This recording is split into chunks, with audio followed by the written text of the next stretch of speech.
আচ্ছা, তোমাদের পুজোর সিরিজগুলো কেমন লাগছে অবশ্যই কিন্তু আমাকে কমেন্ট সেকশনে জানিও। আজকে এই শ্যুটটা কমপ্লিট করেই আমরা বেরিয়ে যাচ্ছি আমার বাড়ি আর দিদির বাড়ির জন্য যা যা শপিং করেছিলাম সেগুলো দিতে, কিন্তু বেরিয়েই দেখলাম বৃষ্টি পড়ছে। ফার্স্টে ডিসাইড করেছিলাম বাইক নিয়ে যাব, কিন্তু এই বৃষ্টিতে আর বাইক নিয়ে যাওয়াটা পসিবল নয়।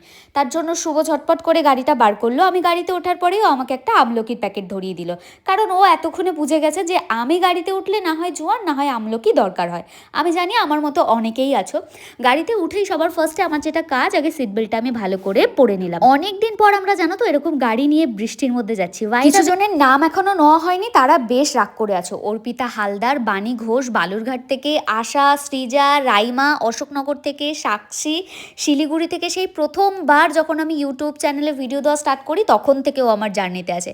Thank you so much. Dum Dum থেকে বিদিশা, হরিণগাঠা থেকে শ্রেয়সী, আর আয়শা দেবনাথ, আর অনামিকা জলপাইগুড়ি থেকে। থ্যাংক ইউ সো মাচ, তোমরা আমার ভিডিও দেখো। বাড়িতে আসার পর পুরোই ভিজে গেছিলাম।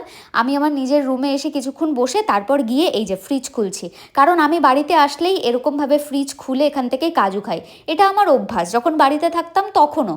আর তোমরা কারা কারা এরকম বাড়িতে আসলে এখনও সেই পুরোনো দিনের মতো ফ্রিজটা খুলে কি খাবার আছে সেটা খোঁজা স্টার্ট করো, আমাকে কমেন্ট সেকশনে জানিও। মা একটা ডিম ভেজে দিয়েছিল, তাই এই ডিম ভাজাটাই বসে বসে খাচ্ছিলাম। তারপর এবার বাড়ির থেকে বেরোচ্ছি, কারণ আবার অনেকটা দূর যেতে হবে দিদির বাড়িতে।